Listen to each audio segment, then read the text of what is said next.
Gajananam Bhotaganati Sevitam Kapita Jambu Palasara Pakshitam Umasutam Shokha Vinashakaranam Namami Vigneshwara Pada Pankajam Gurur Brahma Gurur Vishnu Gurur Devo Maheshwaraha Guru Sakshat Parabrahma Tasmai Sri Gurave Namaha Sadashiva Samarambam Sankaracharya Madhyamam Asmat Acharya Paryantam Vande Guru Paramparam Vasudeva Sutam Devam Kamsa Chanuramardanam Devaki Paramanandam Krishnam Vande Jagadgurum Sarvamangala Mangalye Shive Sarvartha Sadike Saranye Trayambake Gauri Narayani Namostute Om Shri Matre Namaha Om Shri Annadhaya Namaha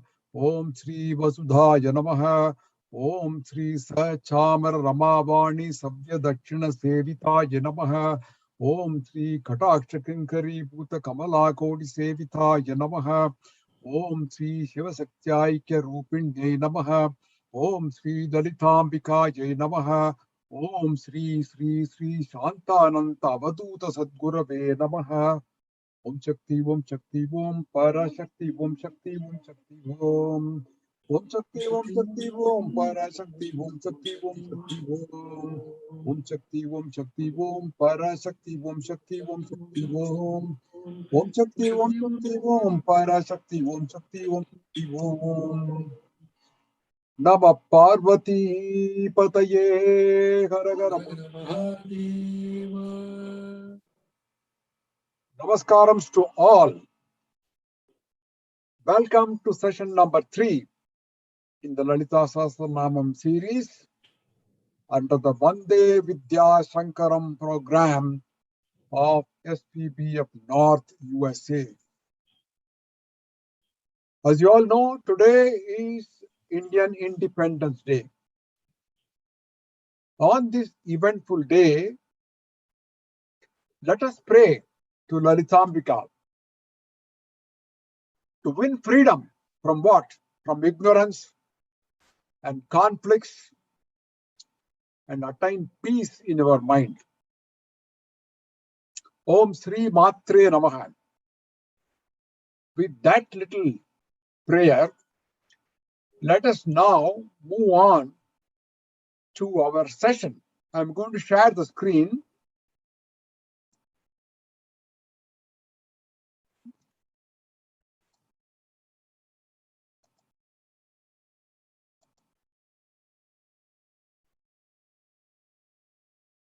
In our last session, we covered the meanings of the Dhyana Slogam and verses up to 21, covering 54 namas of Devi.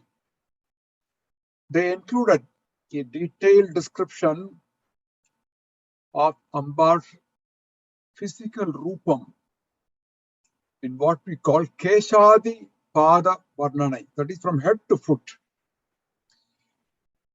Today, we'll start with the Dhyana Slogam. I'm going to show you on the slide in Sanskrit. You can also chant along with me. While doing that, please visualize Lalitha Devi. So see in the slide here, I'm showing these pictures because you must be able to visualize Devi Rupam in your mind and chant the slogam. So that is a good way of doing it. So let's go to the Dhyana Slogam.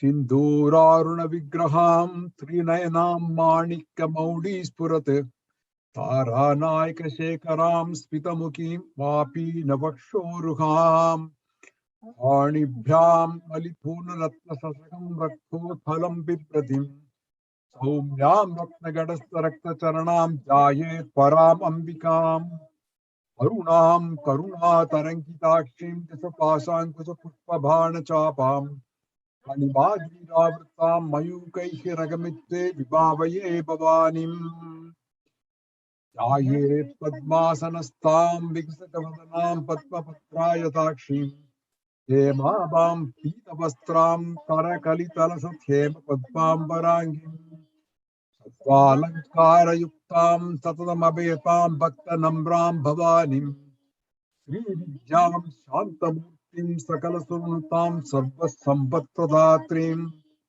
Sa Kumkuma Vilepana Malikuchumbi Kasturikam Samantahasite Chanam Sasarachapa Pashankusham Asesha Janamohinim Marunamalya Bhushambaram Japa Kusuma Basuram Tapa Vidot Mare Ambikam.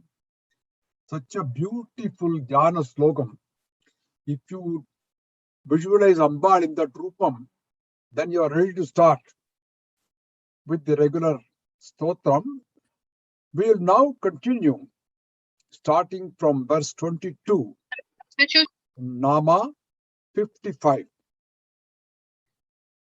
In today's session, we will learn about Ambal's abode.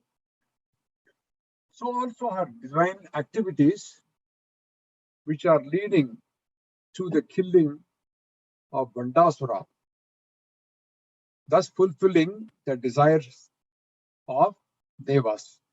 So let us see. I'm going to recite this slokam and then give you the meanings also. Sumeru Madhya Sringasta Sriman Nagara Naika Chinta Mani Grihantasta Panchabrahmasanastita. Now, after the Devi's physical form description from head to foot earlier, this verse, it starts with the description of Srinagaram, which is Ambal's place of living or abode. From this verse, the narration of Ambal's abode begins until Nama 63. Ambal is omnipresent. So is also Vishnu. Vishnu itself means all pervasive or omnipresent. So what does abode mean? Lord Shiva's abode is seen as Mount Kailash in the Himalayas. By saying that, we are able to visualize Shiva with the background of the big mountain, the Himalayas. Vishnu's abode is Vaikuntham, where he is seen in the middle of Kshilasagaram, the Milky Ocean, reclining on the bed of Adiseshan. Likewise, Ambal too has an abode to help us visualize. It is described in this verse. Devi dwells in the mid-peak of Mount Meru and also in the Bindu, which is the central circle of bliss in Sri Chakra. The very first line, the first word itself reads as Sumeru Madhya Sringasta. What does it mean? It means Ambal lives on the beautiful middle peak of Mount Sumeru. Where is Sumeru? Mount Meru is a mystical, it's a sacred five-peaked mountain, which is referenced in many of the Hindu scriptures. It is considered to be the center of the spiritual universe, not visible to normal eyes. Why Sumeru? In Sanskrit, the prefix su is kind of adjective, like excellent or wonderful to the word. Like you say, swagatam and suswagatam. Welcome and sweet welcome. Prabhatam, suprabhatam. Priya, supriya. Praja, supraja. Su makes the noun beautiful. So, Sumeru means beautiful Meru. Madhya, you all know the meaning. Madhya means it's the middle. Sringam is referring to the peak of a mountain. It also means the horns of animals, Sringam, right on top, so peak. So as a great Devi Upasaka and Sanskrit scholar, Bhaskaraya, who wrote the Bhashyam for Lalitha Sahasranamam, first Bhashyam, gives different perspectives of slokas in Saubhagya Bhaskaram. Bhaskaraya quotes from Lalita Savaratna, which is a scripture authored by the great sage Durvasa.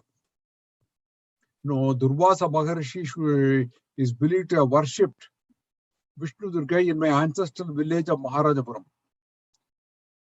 He worshipped Devi to cure himself of a disease. In fact, there is an idol of him in the temple itself, and there you have an inscription that Durvasa Maharishi worshipped here.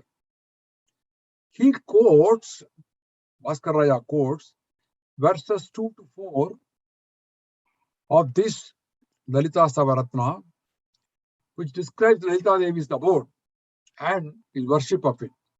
I am going to read out just only the verse number 2, which is so beautiful and describes the mountain Meru as golden. Sa Jayati Suvarna Shailaha Sakala Jagat Chakra Sankatita Murtihi Kanchana Nikunchavati Kantala Damari Prapancha Sangeetaha Sa Jayati Suvarna Shailaha. Suvarna means gold, you know. Shailam means mountain. Sri Shailam, you know. Sa Jayati means let the golden mountain be victorious. Sakala Jagatsak Sankarita Murtihi, whose body itself is made up of the whole universe. Kantala Dabari Prapancha Sangeetaha. It is filled with music, divine music from divine women. Kanchana Nikunchavati, living in the golden creepers of mountain peak. What it means is let the golden mountain be victorious, whose body is made up of the whole universe, and filled by the melodious music of the divine ladies living in the golden creeper bowers of mountain peak. The same one, verse 3 says, we salute the 3 peaks of this Meru, which are the seats of Brahma, Vishnu, and Shiva.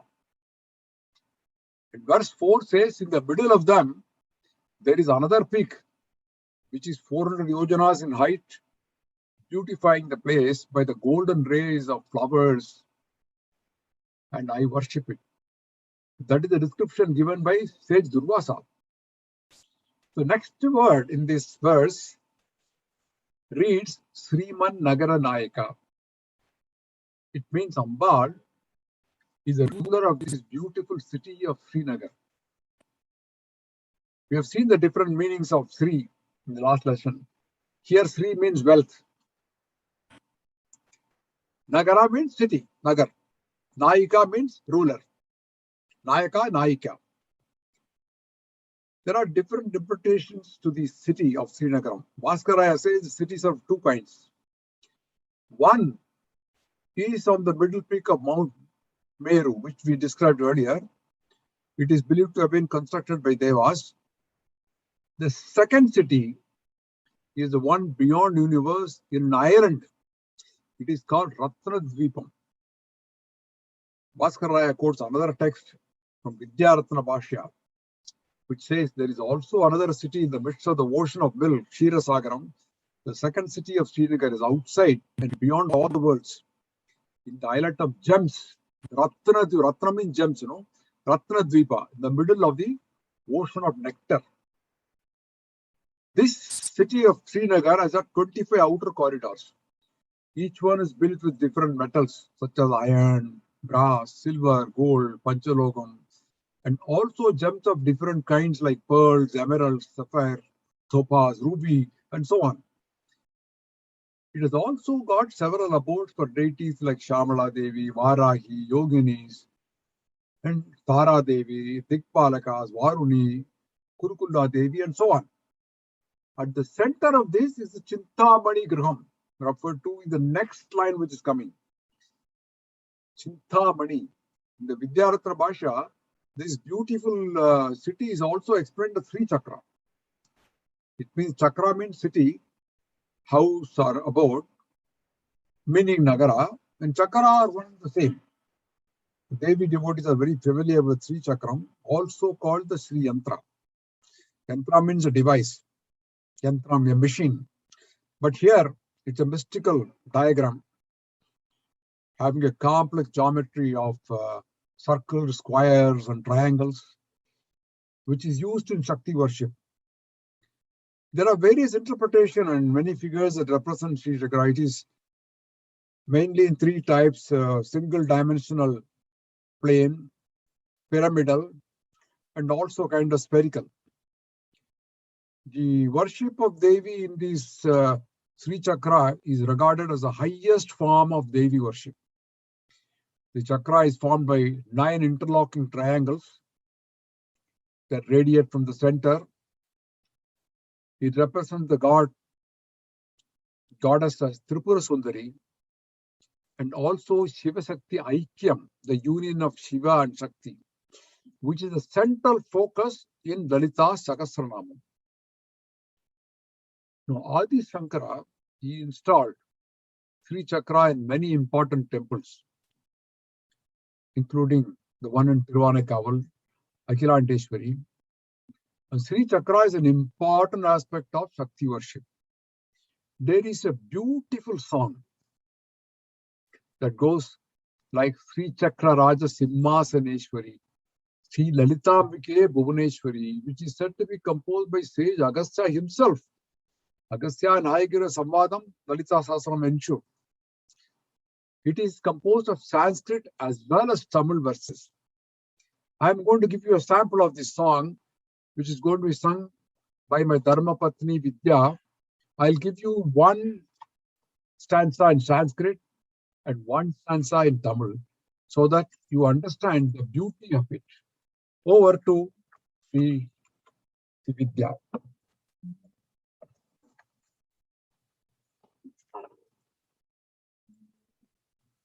Sri Chakra Raja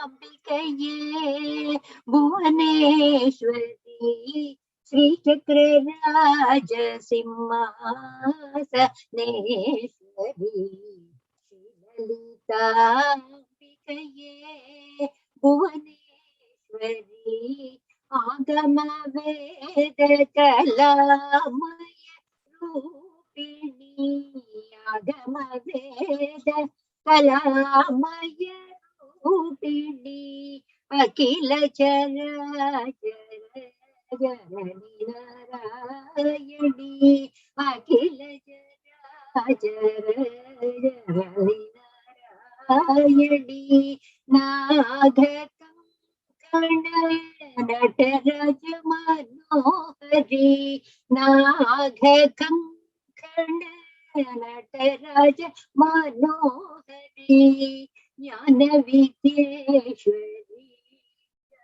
Rajarajeshwari, Jnana Vidyeshwari, Rajarajeshwari, Sri Chakra Raja Simhasaneshwari, Lalitambikaye பலவிதமாயுன்னை பாடவும் மாடவும், பலவிதமாயுன்னை பாடவும் மாடவும், பாடிக்கொண்டாடுவோம் பதமலர் சூடவும், பாடிக்கொண்டாடுவோம் பதமலர் சூடவும், உலகம் முழுதுமே முரத்தாடவும், உலகம் முழுதுமே முரத்தாடவும், ஒரு நிலை தருவாய் காஞ்சி காமேஸ்வரி, ஒரு நிலை தருவாய் காஞ்சி Kameshwari, Sri சக்கரராஜ Simhasaneswari, Sri லலிதாம்பிகையே Bhuvaneswari,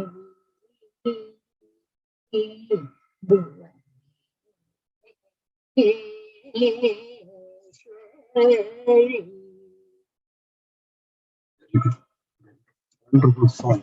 What a beautiful song. What a beautiful composition. It's something really absolutely great, fantastic. So, moving on, the next line, as I said, Chintamani Grihantastha Pancha Brahma Sadasthita. Chintamani Grihantastha, it means one who is residing in the house built of Chintamani. Chintamani is it's a jewel stone.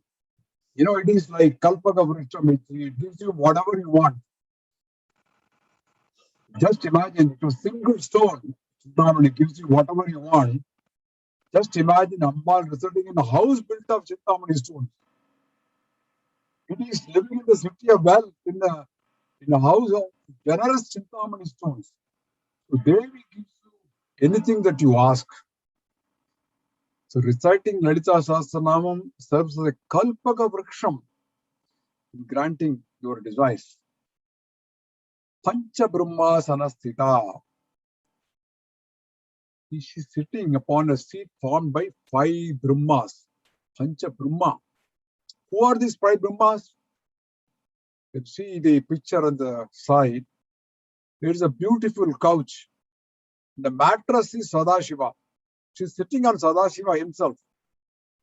And the 4 supports you find of the couch are Brahma, Hari, Rudra, and Shiva, Isana. The Supreme Lalita Devi is seen seated majestically like a royal queen over these 5 Brahmas, representing Panchakrityas. I mentioned about this earlier, that she is performing 5 functions. And she is here sitting on these Pancha Brahma Sanasthita. So that is the meaning of these first 2 verses. Going on further, let's go to the next verse 23, which is below. You can read it. I have given it both in Sanskrit as well as in English transliteration. If somebody doesn't know Sanskrit, you can read the bottom line. Mahapadmadavi samstha kadamba vanavasini sudha sagara madhyastha kamakshi kamadayini. Devi lives in a grove of trees called Kadamba Vanam. So she is described as Kadamba Vanavasini. In that forest, there are many lotus blooms. Maha Padma Tavi Samstha. Residing in the great forest full of big lotuses. Not just big. Maha means giant really, like Mahadeva, Mahavishnu, it's all giant. In general, you find Hinduism, the lotus flower represents spiritual enlightenment, growth, purity. As I mentioned before, in Sanskrit, one object can be defined by many words. So the lotus got many names like Saroja, Padma, Neeraja, Pankaja, Kamala, Ambuja, Pankadakshini, Abja, Sindhuja, and so on. Here the lotus is called Mahapadmadavi. Mahapadmam is no ordinary lotus. It means a giant lotus. The 1,000-petal lotus called Sahasradala Padmam. You see the picture there, such a beautiful, extremely beautiful. The most important thing about lotus is that even after growing in murky waters, it is untouched by the impurity of water. It remains beautiful. The water below is murky, but it remains beautiful on top. So it is a symbolic of the fact that human being struggling in the dirty waters of samsara can still emerge into a superior being, pure being like a lotus. Puranas say that lotus emerged from the navel of Lord Vishnu. Lotus is a symbol of Lakshmi and prosperity. Muthuswami Dikshidhar has composed a beautiful song on Ambal. Kanchadalayadakshi Kamakshi Kamala Manogari Tripura Sundari Kanchadalayadakshi. What a beautiful song. Kancham means lotus, Akshi means eye, Dalam means the petal. One who has the eyes like a lotus petal. It's composed in Kamala Manohari Ragam. Such a beautiful song. So, Lalita Sahasranam describes Ambal again, another sloka. Sahasdala Padmastha Sarva Varnopi Sobita. She who sits in 1,000-petal lotus, she who shines in all colors, Sarva Varnopi Sobhita. Sahasra, Sahasrara is a word that is used in yoga. It also means 1,000 petals. In yogic tradition, the seventh chakra is located near the crown of the head. It actually represents a 1,000-petal lotus flower. Let me clarify something about yoga here. It's a common misunderstanding as we see hundreds of yoga centers sprouting everywhere. Yoga is not just a system confined to set of physical exercises. It is much more than that. The mightiest power in human beings is the power of thought. Yoga has a big impact on the mind. What does yoga mean? Yoga itself means union, arising from the word used to join. Join what? Join the Jivatma with Paramatma. Your small Atma with the big Atma. Patanjali, who is the author of Yoga Shastra, talks a lot about the significance to controlling and harnessing the power of mind to achieve bliss as a true yogi. Physical exercises like asanas are a very small part of the Yoga Shastra. The human body has got many chakras or energy centers through which the cosmic energy flows up. Through yoga, you can awaken those inner dormant energy centers and you can achieve peace, harmony, and happiness within yourself. It is said that the Kundalini Shakti lies dormant, coiled up like a serpent at the base of the human body, and through rigorous yogic practices, this Shakti can be awakened. You can send it up through the main nerves of the body, or Sushumna Nadi, the central path, through other chakras until it reaches the highest of chakras. What is Sahasrara, or crown chakra? This, of course, is a most difficult process practiced by yogis, and once you achieve that awakening, you have mystical experience of producing what you call extremely profound transformation of consciousness. So that is the Sahasrara meaning that you have.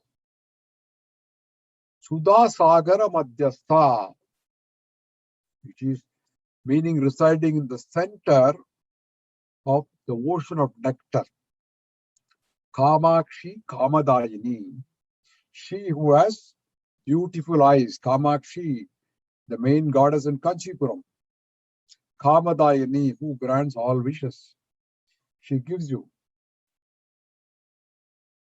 Is it true that Devi gives really all the wishes? She grants wishes? Somebody can raise a question on that. But many people, including me and some of my friends, have really experienced it. History shows that many devotees have received Amba's blessings by prayers. I want to give you some examples just to illustrate. Starting from the great poet Kalidasa, who lived in 5th century. He was a mere shepherd. He knew nothing, no education, nothing. A village shepherd. He became an instant Kavi by blessings of Devi. He composed the first beautiful verse called Shamala Dandakam. You must have heard about it in praise of Devi. It goes, Anikkavinam Upalalayanti Madalasam Manjulavajvidasam Mahakendra Neela Komalani Matanka Kanya Sasmarani Durbuje Chandra Kanabatante Uchonate Yasune Undre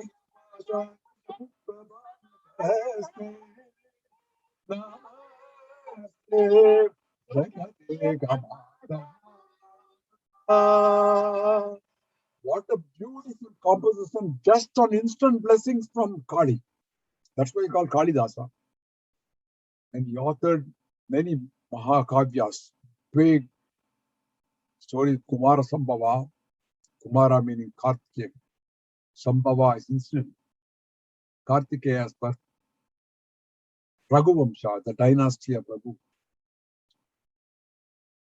Second is, of course, Bhaskar Raya, whom I have been mentioning very often, who lived between 1690 to 1785. barely about 300 years back. And he was from Maharashtra during the reign of King Sarpoji of Tanjavur, who was a Maratha king. He invited him and gave him a village next to my ancestral village of Maharajapuram, which is also gifted by Maharaja. He gave him a village which is called Bhaskara Rajapuram, where he lived. There are still some lands in his name, Bhaskara. He is considered an authority of Devi worship, and he wrote over 40 different works, including the Bhashyam and Lalitha Sahasranamam. It is said the meanings of these were revealed by Devi herself to Bhaskar Raja. He has performed so many miracles. A temple of Bhaskareshwara and a mandap that has been built in his honor at this village. If you get a chance, do visit it in India. The third one I want to give you example is Ramakrishna Paramahamsa, who lived between 1836 and 1886, after Bhaskar Raya, 19th century. He was a mere ordinary priest at Dakshineshwar Kali temple.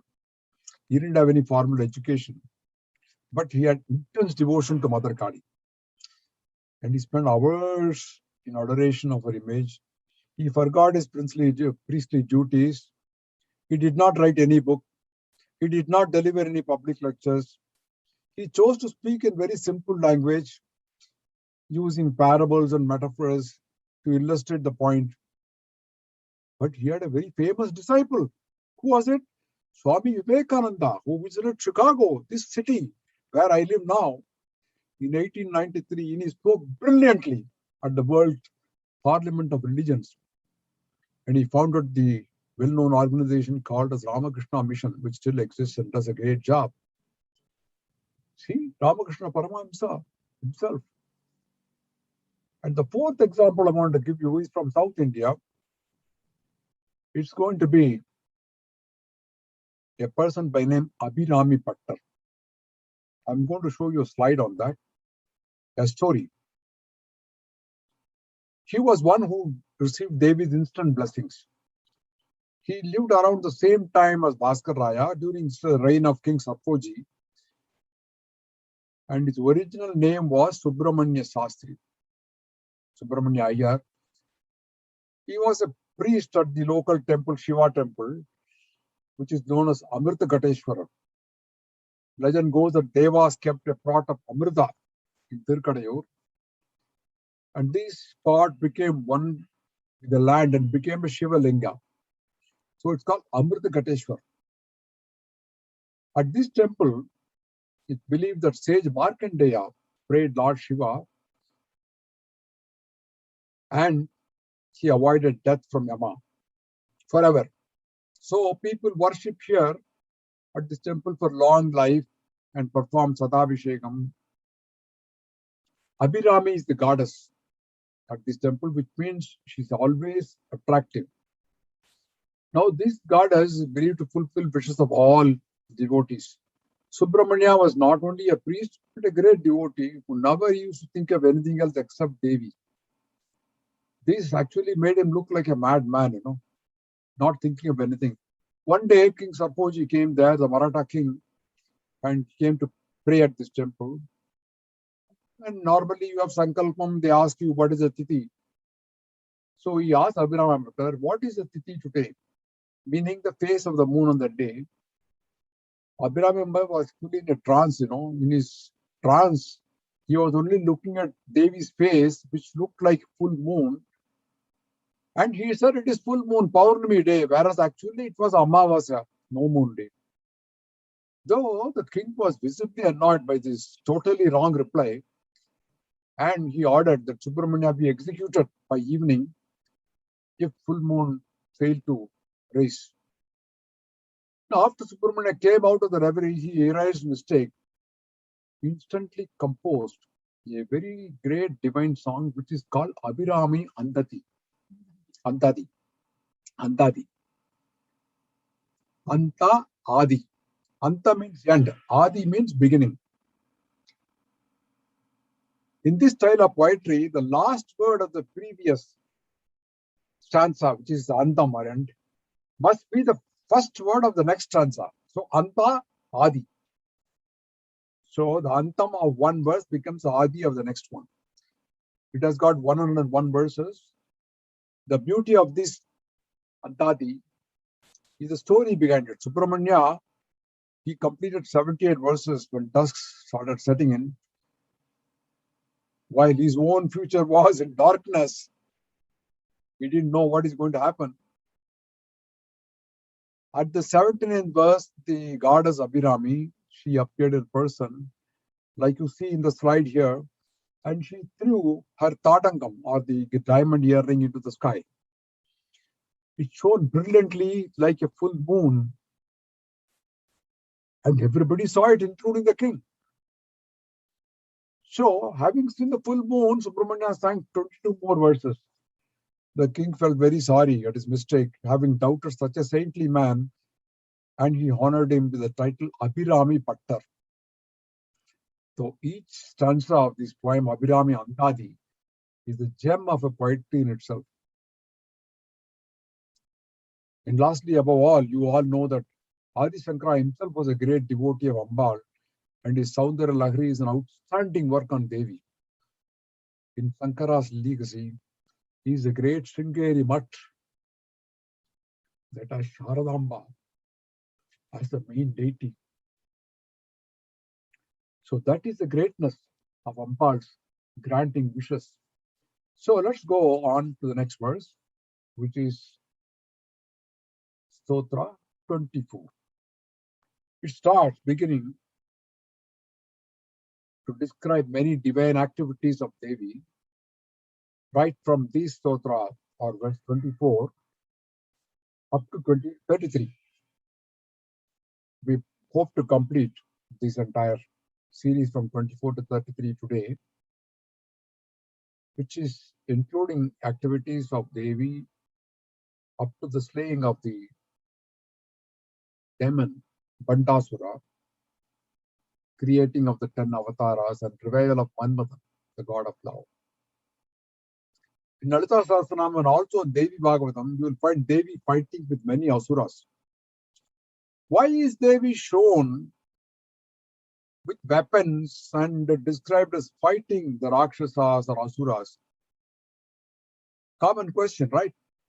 One must understand a few basic things to better appreciate why Devi is holding weapons. You know, throughout history, good and evil always existed. There are good guys and there are bad guys. Even today, you find even in schools and communities, the strong bodies, men or boys, harass the puny ones. There's always a fight between them. In Hinduism, we believe there are 4 yugas. And legends show that every yuga, there were fights between the good and the evil. In the earliest Satya or Krita Yuga, the fight was between Devas and Asuras, 2 classes of people. Almost all the Devas or Asura battles were held in Satya Yuga. The Puranas say that Vedas are stolen from Brahma by an Asura called Hayagriva, and they were hidden under the ocean. So Lord Vishnu took Matsya Avataram, like a fish, big fish, and retrieved it.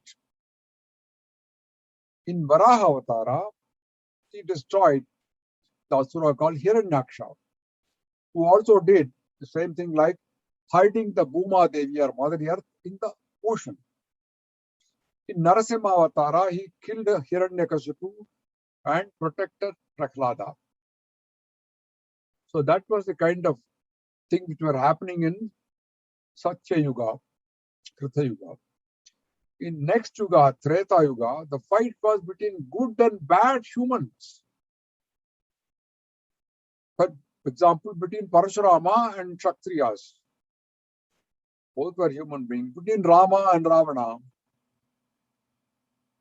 In Dwapara Yuga, the fight was between members of the same family, cousins, the Kuruvamsa, the Kauravas and Pandavas. They were cousins. They were fighting. And despite best effort by Krishna to patch up the differences, war was inevitable. So Krishna justifies it in the Bhagavad Gita. In the present Kali Yuga, where is the fight? Fight is within the minds of human beings, full of conflicts and sinful thoughts, the pulls of evil desires, greed, jealousy, and so on, tearing up human lives. These pulls within one's mind get shaped into destructive acts like shootings and killings. In the previous yugas, the bad guys or asuras, they were visible, they were openly seen as aggressive. The good people either moved away or prayed Bhagavan to kill them and protect them. In the current Kali Yuga, these asuras are unseen. They are in the minds of people. So we don't know. It is very difficult to identify them because they are not visible. They look good. You can see. Don't we hear of shootings and killing in public places done by persons who are least known to be violent or suspected? What's the reason? It is because their minds became aggressive. Due to a variety of critical social issues, maybe single mom, depression, sufferings in childhood, whatever. How to really address such issues? Is law alone adequate? Our ancestors recommended a 4-step process, an approach to avoid conflicts and war situations. It's called Sama, Dhana, Beda, Danda. Sama, the first step is to talk and reach an agreement. Dhana is the second one, which means to give some gifts, please them, and make them kind of receptive to your talk. Beda represents the use of logic, comparison. See, look what he done to influence the mind. And of all these three, finally the last step is Danda. Danda literally means stick, to apply force or armaments, wage a war. So the next lesson is weapons and war are required as the last step to win over evil. Let's assume you face a hungry lion in a forest. Can you say, look, lion, I am a pure vegetarian. I have never hurt any animal. Please don't kill me. You expect the lion will listen to you? Here, the 4-step approach won't work. You have to either kill the lion or get killed. No options. Ahimsa does not work here. But look at the situation in the forest. There are millions of animals, stronger ones killing weaker ones for food. The lion kills a deer, the vulture kills the raccoon, the python strangles a goat, the alligator kills a big fish, and so on. Does this killing stop any activity? Animals continue to procreate and live there in the forest. So it is all a part of nature. We need to live in harmony with nature and at the same time protect ourselves from enemies and aggression. That is why we need police and army. There are aggressive elements all over the world. Each country has to defend itself. Last year, the USA alone spent $725 billion on national defense. It's about 11% of federal spending. Even though India has never invaded any other countries have fought against India. So India also needs to defend itself. So they have a modest budget of about $50 billion. So those who cause terror and harass innocent people are inherently not interested in ethics and morality. History shows that leaders who are arrogant with power do not respect righteous behavior or dharma and social order. Stories of Mahabharata and Ramayana tell us of such leaders like Duryodhana and Ravana. And following any peaceful means and ethics with such people is almost impossible. So in such a situation, war is the only solution. So Lalitha Sahasranamam shows the reality. Devi's killing the asuras has to be viewed in the right perspective, killing the bad guys for the sake of protecting the good guys. Dharma samsavanarthaya sambhavami yuge yuge says Bhagavan. So the unpredictable human mind is the main cause for creating many problems in present day world. So Lalitha Sahasranamam is one of the key instruments to help kill the asuras or evil thoughts in our minds in a very simple way. Every nama in Lalitha Sahasranamam is a mantra as mentioned. What is mantra? Manana trayate iti mantra. By repeated chanting, there is less conflict and more peace in the mind. and we get improve ourselves. Don't we say at the end of a slokam, Om Shanti Shanti Shanti? We repeat it 3 times. Peace, peace, peace. When you repeat something so many times, automatically you get peace. So, in this verse, Devarshi Gana Sangata Stuyamanatma Vaibhava Panda Suravado Chukta Shakti Sena Samanvita. Devarishi means Gana means group, Sankata means assembly. Devi's power is praised by the assemblies of multitudes of devas and rishi. Bhaskar Raya gives one more interpretation. Samkata literally means destruction, is one of the names of hell. To be saved from this hell, or namely Bandasura, Stuyamanatma Vaibhava, she is the soul of Atma and power and devotees. The deeper meaning of Stuyamanatma Vaibhava is explained in Bhaskar Raya. He says in Saiva scripture that Atma alone is praised by the Devas. The universal form of Lalitha Devi is itself declared to be the very self. She is not separated from the self. Her power is kind of all-pervading. Next line says, Bandasuravado Chukta Shakti Sena Samanvita. Devi was endowed with the army of various Shaktis for the slaying of Bandasura.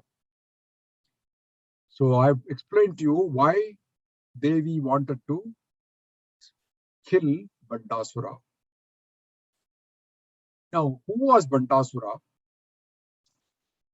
He'd like to know about it. So, the next slide, I'm going to tell you the story of Bandasura. One more story. You know, we all knew earlier that the ashes, Shiva burned Manmata, and there were ashes.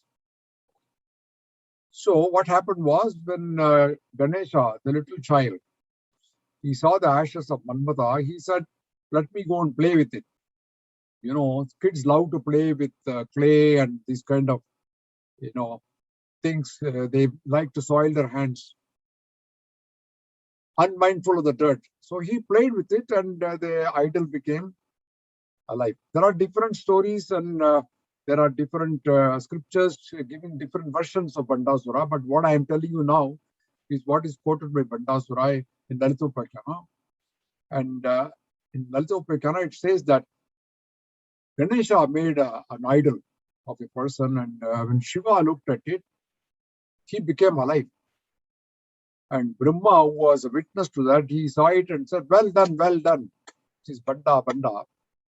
And he got the name as Banda.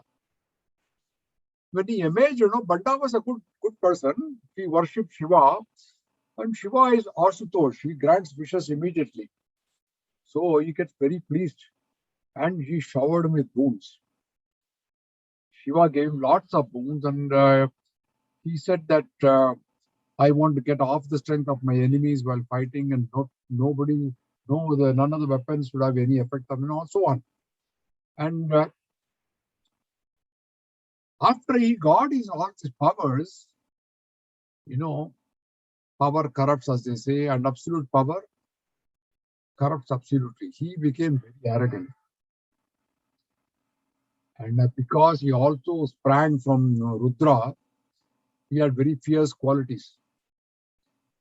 And he became so arrogant that he started harassing the Devas. And the Devas were not able to face him. And he had Shankaracharya as guru, Sukracharya as his guru. And he built many armies, and no one dared to fight with him. So Indras and Devas, they performed the yajna, which paved the way for Devi to appear from the Homakundam. So Devi Garya Samudjata, Devi came up to fulfill the wishes of Devas to kill Bandasura. So that is, in short, the story of Bandasura, who started giving trouble to the Devas. Now we go to Stotra 25. Sampatkari Samaruda Sindura Vrajasevita Ashvaruda Dishtitasva Koti Koti Viravrata. Here, Devi's army and her strengths are described here. You know, in every country, every organization or community, there is always a hierarchy. You take a country, there is a president or prime minister, or if you have a company, there is a president, chief CEO or COO, or whoever it is, and they're all supported with the staff. So even in a flat management structure, you have an informal hierarchy where someone calls the shots. So in defense, the line of command is most important to ensure discipline. And orders of superior officer not followed, there could be a court martial. So there is a defense minister and a chief of armed forces supported by army, navy, air force. In each of these, there is a clear hierarchy.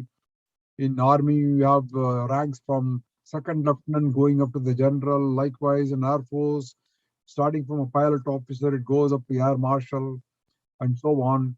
And army has got many divisions like infantry, tank brigades, corps of engineers, and so on.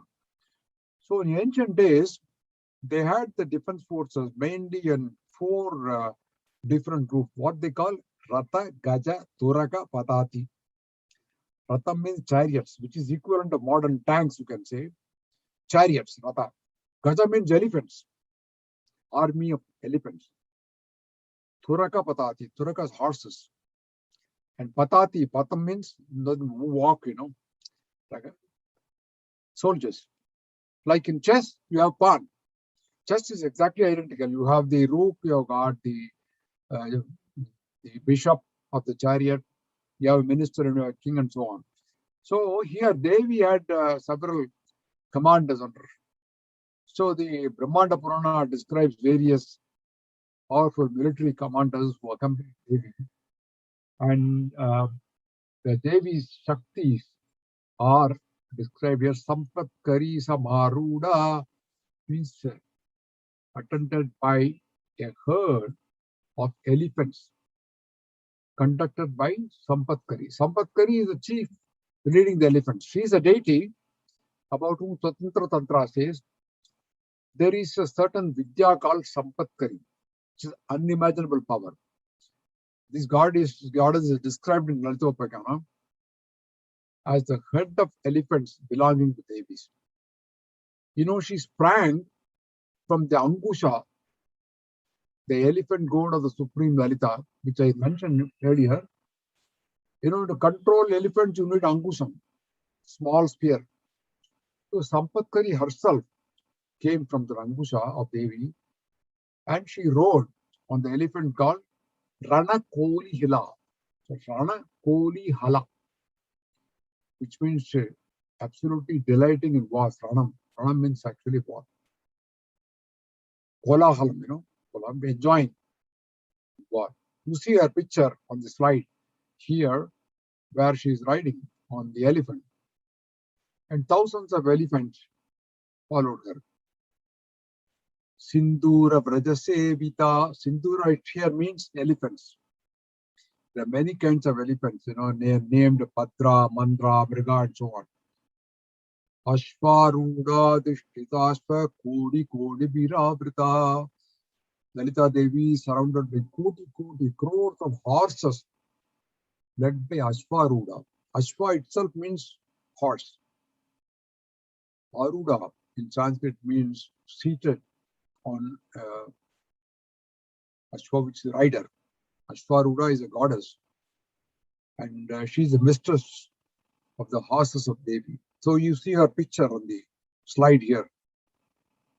So Ashvaruda sprang from the noose or pasam of Lalita Devi, and she rode in front with a great speed on a horse which is called Aparajita. And crores of horses followed her. Horse itself denotes power. You know, the rook in chess is very powerful. It can jump over other players. In fact, chess or Chaturanga was invented in India. Even now, the power of an engine or a motor is described in horsepower. horsepower, right? Now, how is a horse controlled? By the reins. There are long narrow nips that are attached to the horse's mouth. So it is quite logical that Ashwaruda emerged from Devi's rope of pasam. So here, Dasaraya adds also a philosophical meaning that senses are also called as horses. Don't we experience our senses running fast like horses? You go into a restaurant and your sense of taste runs high. We can't decide whether to order masala dosa or idli vada or pongal. You see a horrific scene in the TV like people getting shot or dying due to COVID. Our sense of fear runs high. So every day we experience senses of joy and also sorrow. These go up and down. So Aruda is the rider considered to be the controller of senses. And mind is a jockey of the horse. The mind alone can control the senses. Devi is seated as the jockey in the mind. So Devi directs our senses. How can we harness the power of mind? Through mantra shakti. Every word I mentioned in Lalitha Sahasranamam is a mantra. So we will go to the next slide here. Chakrarajaradaruda sarvayuta parishkrita keya chakraradaruda mantrini parisevita. Chakraradaruda is seated in the chariot called Chakraraja. Now Devi is armed with all the weapons. Lalitha Upakyanam, she describes several types of chariots. Mainly they include three types. One is Chakraraja, the second is Geya Chakra, and third one is Kiri Chakra. Chakra itself means wheel. And Chakraraja is the foremost among these three.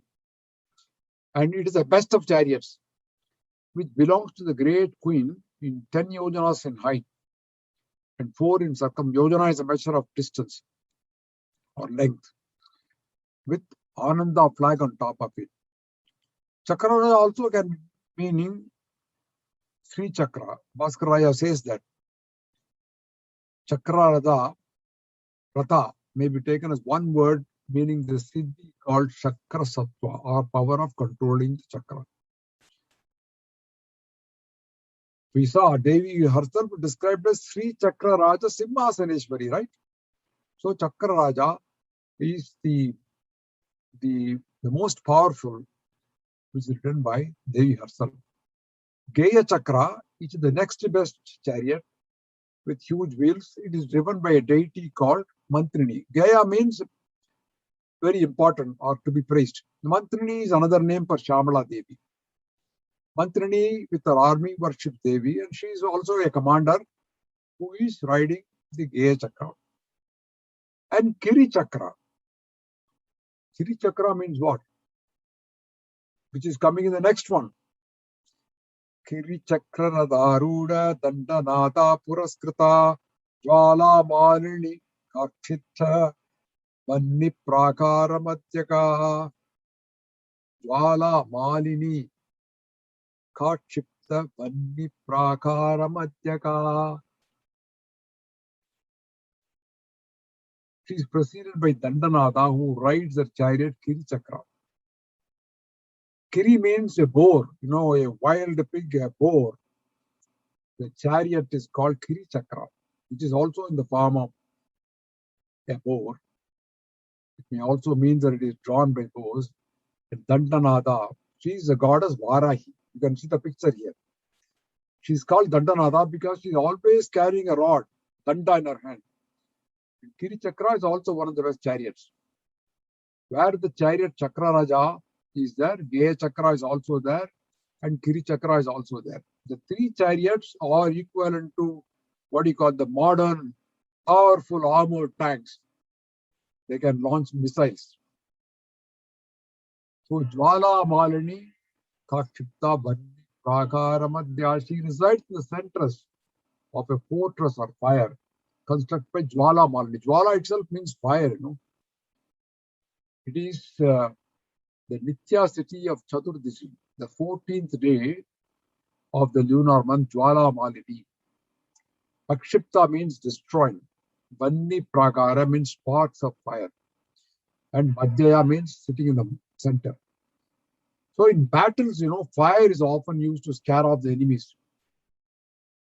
So in the Brahmanda Purana, it said Devi asked Jwala Malini to protect the great army by constructing the fortress of fire. And Jwala Malini built it and is performing the task of protecting Devi, who resides right at the center of the fort of fire. So that is the meaning of Jwala Malini Kakshita Vanni Prakaramadyaga. Let's go to the next verse, 28. Vanda Sainyavadautukta Shakti Vikramaharshita Nitya Parakramaatopa Nirikshana Samutsuka. Vanda Sainyavadautukta Shakti Vikramaharshita. She is delighted at the activities of all Shaktis that are prepared to destroy the army of Vanda. The Shaktis here refer to various goddesses, including Nakuli. Nitya Parakramaatopa Nirikshana Samutsuka. She is rejoicing, looking at the rising valor or braveness or courage of the Nityas. Who are these Nitya? Nitya Parakramaatopa. Well, let me explain. Now, in Hinduism, we consider moon as a devata. It's a planet in astrology. And Purusha Suktam says, Chandravamana Sojataha Chaksho Surjo Ajayata Mukha Tintras Agnischa Pranas Vajurajayata. Emerged from the great mind of great Purusha. Moon has a power over mind. It is responsible for the soundness of our mind. Mind and moon are closely connected. We feel very happy on full moon days. In fact, romantic, I would say. Moon rules the mind and our emotions. Amavasya is dark and moods are down. The term lunatic, which is meaning a madman, comes from the word lunar, which is the adjective for moon.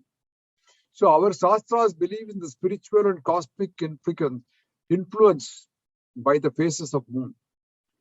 The moon starts off waxes and wanes. There are 15 days between Purnima and Amavasya, and each lunar phase is called a Tithi. It is ruled by a Nitya.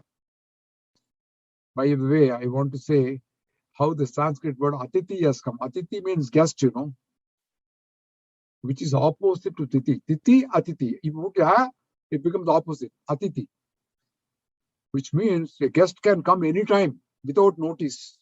Beautiful Sanskrit, huh? Atiti, guest can come anytime. So the culture of the great Sanatana Dharma have influenced.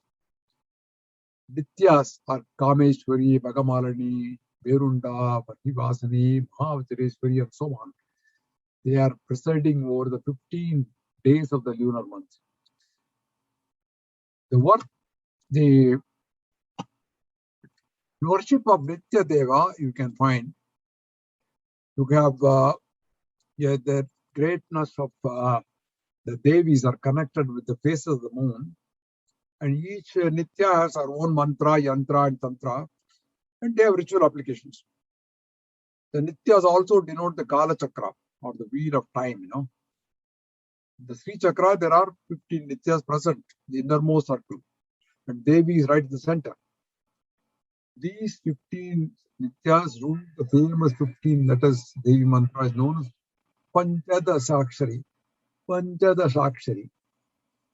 You see the picture there are Panchadashakshari. A very powerful mantra. It should be directly from a guru, you should acquire it. In army, a commander is always happy with the morale of the soldiers very high. So here, Devi actually rejoices. Samutsuka means she is very happy at the raising Parakrama, the valor of the Nityas. So she's very happy about that. The next line, verse reads, Pantaputravadautyukta Bala Vikramanandita Mantrinyamba Virachita Vishankatash Vadatoshita. Pantaputra Vadotikta Bala Vikramanandita. she's actually very happy in the valor of Bala, who was ready to kill the sons of Banda. Who is Bala? You see the picture on the side in the slide. In Sanskrit, Bala means a child. It means a child of Lalitha Devi. She's always shown as a young 9-year-old daughter of Devi. Bala is a child version of Devi herself. When she heard this, Bala heard about the fight against Bandasura, she showed a lot of interest. And like most children are, she was overcome by curiosity. And she asked Devi, "Can I fight this?" She said, "What is this? You are a child. How can you fight?" No, I can't fight. Please give me permission. So Devi saw she had a firm mind and she said, "Okay, I give you permission." And not only that, she gave her armors and some weapons and sent her off. And Devi Bala, she killed all the 30 sons of Bandasura from Chaturbahu to Upayamaya. That was her victory. The next line, Mantrinyamba Virachita Visanga Vasatoshita. Mantrini is, Devi is delighted at the destruction of Vishanga, which was effected by Mantrini, by Mother Mantrini. Mantrini is Shamalamba. Vishanga and Vishukra are the two brothers of Banda who actually emerged from his shoulders. Vishanga, Shanga means attachment. Vishanga means no attachments. He has no attachment whatsoever. Visha also means poison, It is perceiving all the objects with a poisoned view. So here, the Bandasura, he created these Vishanga and Vasura, and Mantrini, she killed these Vishanga and the Toshita. They two brothers, Vishanga and Vishukra, both of them. So going to the next verse, which is 30.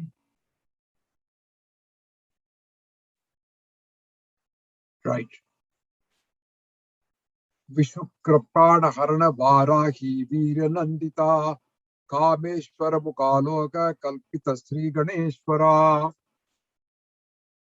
Vishukra Prana Harana Varahi Veera Nandita. Devi was very happy at the strength of Varahi. She took the life of Vishukra. She mentioned another brother of Bandasura, Varahi, is a goddess. He is also known as Dandini. I mentioned before Dandanada, Dandini. So, Kameshwara Mukaloka Kalpita Sri Ganeshwara. Sri Ganeshwara, he was formed by merely Devi's lances at Kameshwara. You see the picture on the side there, Devi and Kameshwara. Kameshwara Mukhaloka, by just looks alone, Ganeshwara was formed. Now what happened? Why Ganeshwara? What happened in army? You have a term called strategy. And Bandasura had a strategy because he was seeing that his army was getting destroyed. So what she did, she set up a yantra, what is called Jaya Vignam, which is obstruction. Vignam means obstruction to victory. It is a magical figure of 8 angles and 8 tridents and so on, in the midst of Devi's army. So when this yantra was kept, what happened? The army of Lalitha Devi started losing their self-confidence. It broke the morale of Devi's army. So this yantra had to be removed to restore the confidence of Devi's army. And how can you remove this from? Only a person who has won over Urja Ashtakam, which is the knowledge of 8 components, can do this. And Ganeshwara is the only person who can do that. Ganeshwara itself, Gana and Ishvara. Gana, it is a city formed of 8 things of Purya Ashtakam, which is 5 Karmendriyas, 5 Jnanendriyas, 4 Manas, 4 Pranas, 5 Bhutas, Kama, Karma, Vidya. and Ishvara the Lord. So Ganeshwara was the person who had these total components of Puri Ashtakam are 27. And with this, if you take the attribute of Shiva, it comes to 28. The Mula Mantra of Mahaganapati is also 28.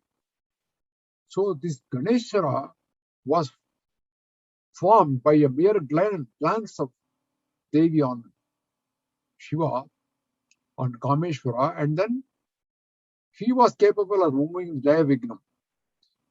And the obstacle of fetters around the Devi's army was removed, and the confidence of Devi army was restored. Here is a lesson, this, that life is full of obstacles.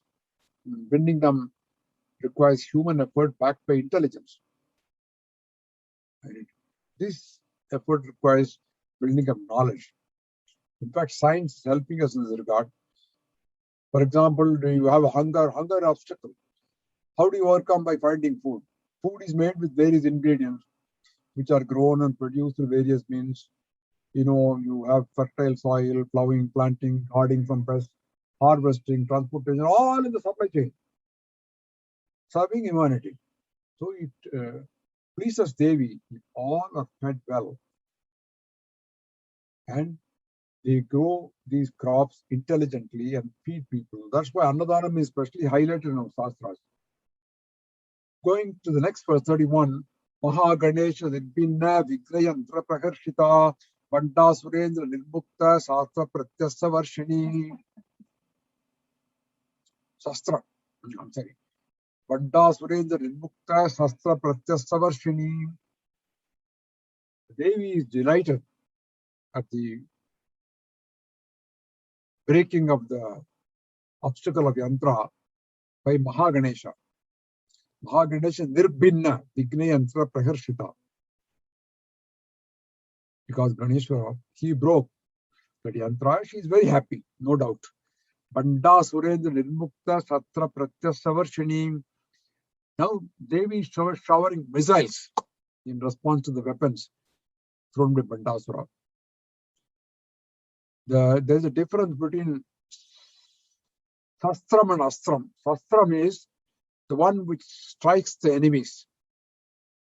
It is always held in hand, like you throw. And Astra is that which is thrown out or discharged by the hand. Shastra is like a missile. And Astra is what is thrown like an arrow from a bow. And it is discharged by the power of hand. So, in this case, both Shastra, Pratyastra, both are used. Going further to the next slide, 32, the verse 32. Karangulina Kotpanna Narayana Dasakriti Mahapashubharatagni Nirtakta Surasainika. Karanguli Nakotpanna Narayana Dasakriti. Kara Anguli. Anguli means, the fingers. Nako. Nakam is nails.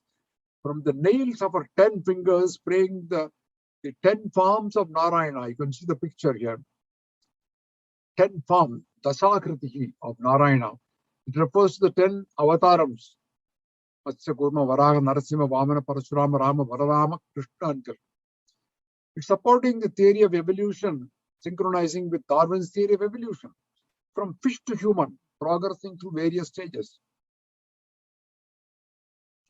So the Asuras here, which included various people like Somaka, Ravana, Bali, Hiranyaksha, they are all known to have fought several battles who had their origins, and then in order to destroy these Asuras, Devi created from her finger ends the 10 incarnations of Vishnu in a regular order from her right thumb to the left small finger. So, Maha Pashupata Astragni. She burnt up the army of Daityas. Daityas means sons of Diti, with the fire of the Astra called Mahapashupatam. With that, she burnt the army of Daityas. And the last verse for the day. Kameswara sa nirtakta sa bandasura sunyaka Brahmopendra Mahendradi Deva Samsuta Vaibhava. Bandasura, with his army, was burned up by the fire or the weapon of Kameshwara, Kameshwara Astra, by the weapon of Kameshwara. This great weapon of Kameshwara that killed the mighty Asura, the fierce and wicked Bandasura.